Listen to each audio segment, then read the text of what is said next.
Pinsan Kalyada.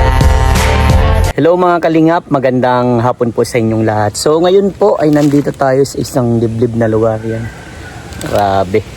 Oh, hindi ko na alam po kung saan ang ano nito.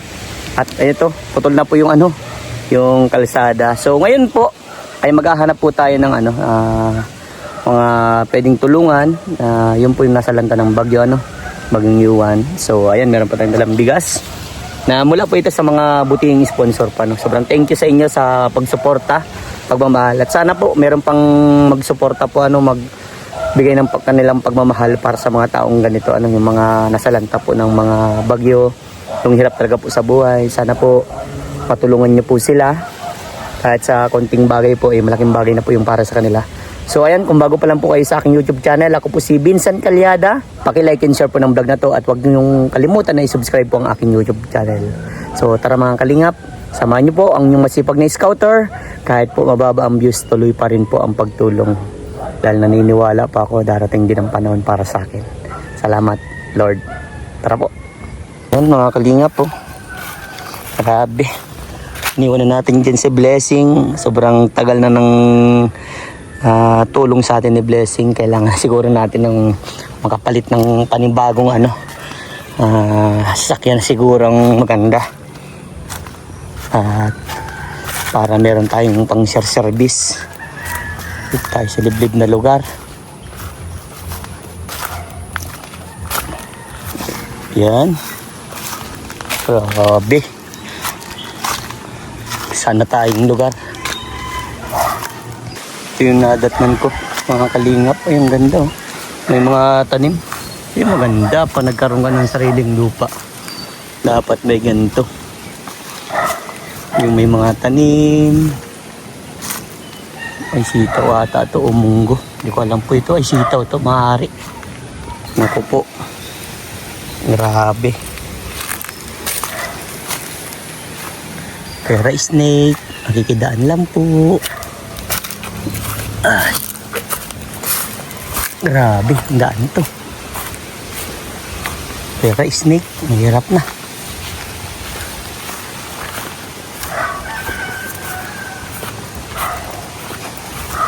Grabing daan. Uy, pera laglag ng nyug. Delikado po yan mga kalingap, yung nyug na yan. Kasi nalaglag po yan. Kasi nadali po ng bagyo. Bagyong Yuan. Oh, ang gandang pagmasdan talaga pag may mga tanim sa ano, paligid.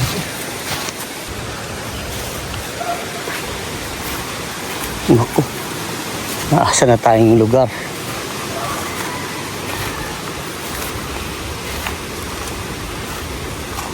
Walang tao dito. Dito tayo.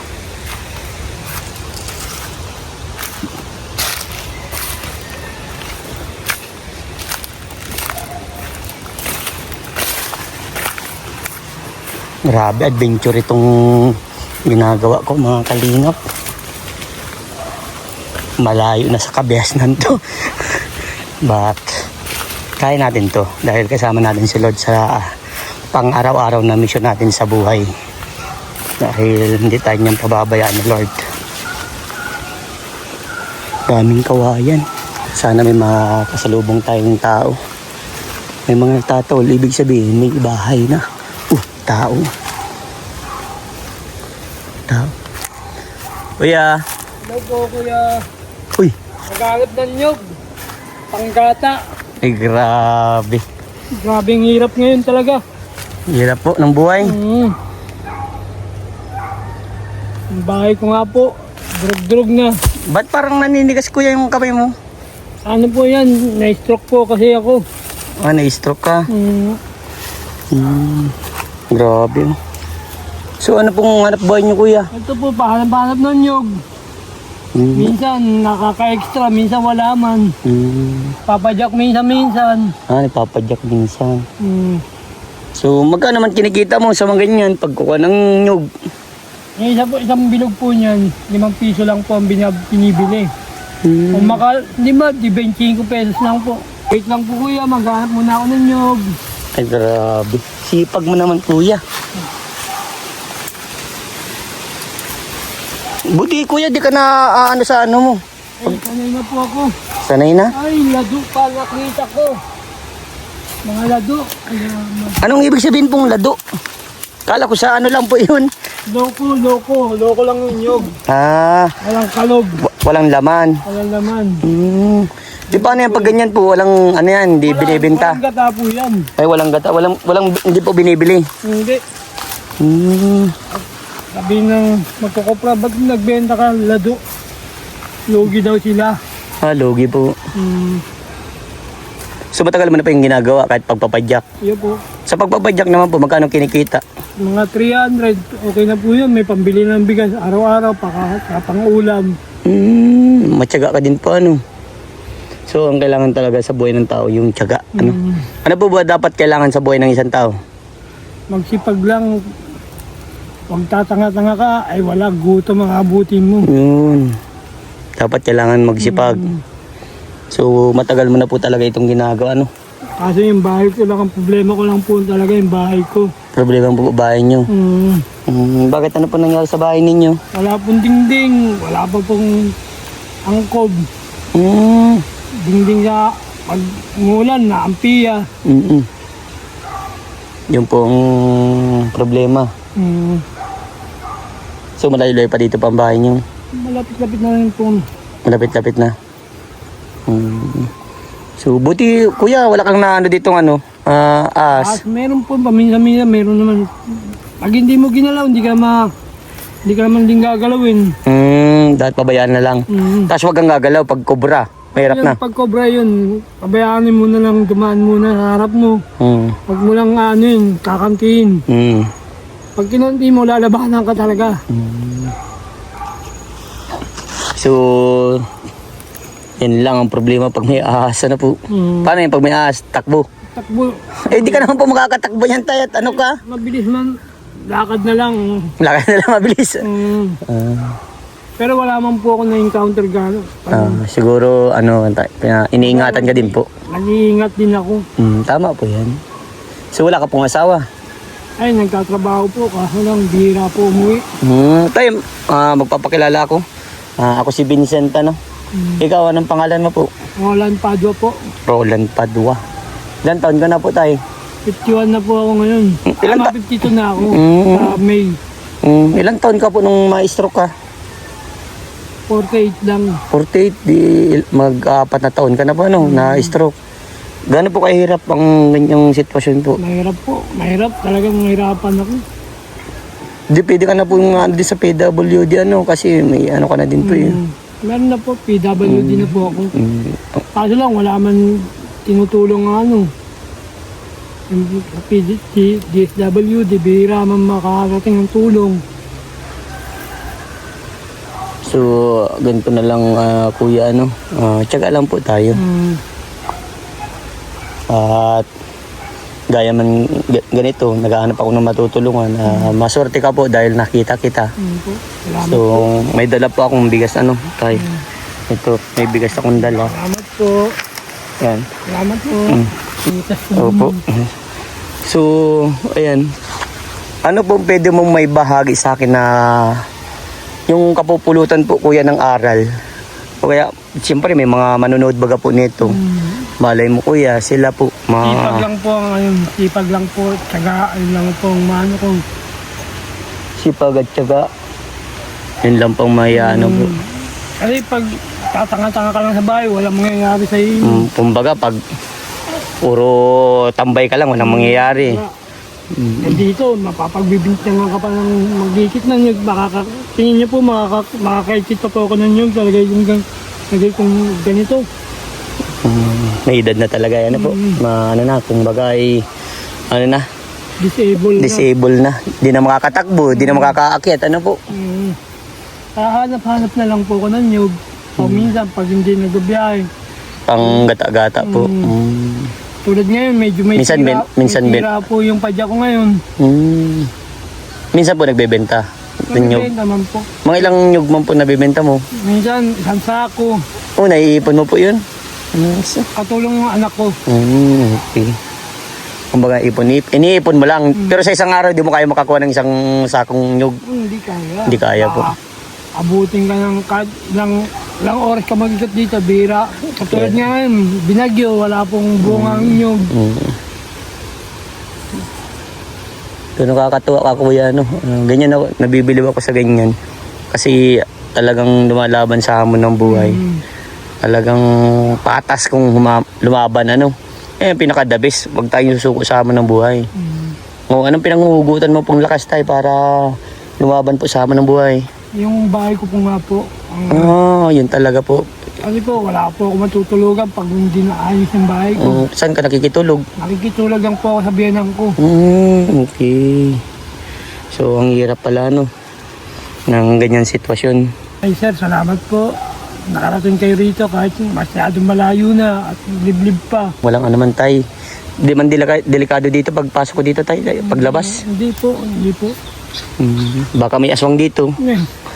Dapat na po ako, inaswang na rin po ako. Inaswang. So, ayun tay. Paumanhin na kung yan lang po yung may bibigay ko kasi Maraming po salamat po. at medyo ano pa po tatay ang aking ang channel, medyo mababa pang ang channel, kumbaga hindi pa kaya. Pero okay lang ba tayo na Pero salamat po, nakarating ka nga po rito sa lugar namin. Welcome po. Pero okay lang po ba na makita ka po sa YouTube channel ko, sa lahat ng social media account ko? Pwede po, okay na okay, lalo nga mas maganda. Wow, sige po tay. So ikaw tay, ano bang tanging kahilingan mo po? Ano po, talagang hiling ko lang po talaga yung maayos na mabuti yung padyak ko. Padyak mo. Tsaka yung bubong po sa driver side. Ay, yung ano po, talagang padyak mo na po ang gusto mo po maayos. Para maganda man yung yung sasakay yung tao. Kahit hindi na muna po ang bahay. Kahit ano po gusto niyong unahin, okay lang sa akin. Wow. Yan ang gusto kong gusto kong tao, talagang hindi talaga mapili kung ano man ibigay, yun ang talaga tanggapin mo. So ayan tayo, hayaan mo lang at kapag meron pong biyayang dumating, dadating ko sa iyo Salamat po. ko sa iyo tayo. Pero lagi niyo pong tatandaan tayo, magsikap lang po tayo sa hamon ng buhay. Kumbaga, wag lang din tayo aasa sa ibang tao.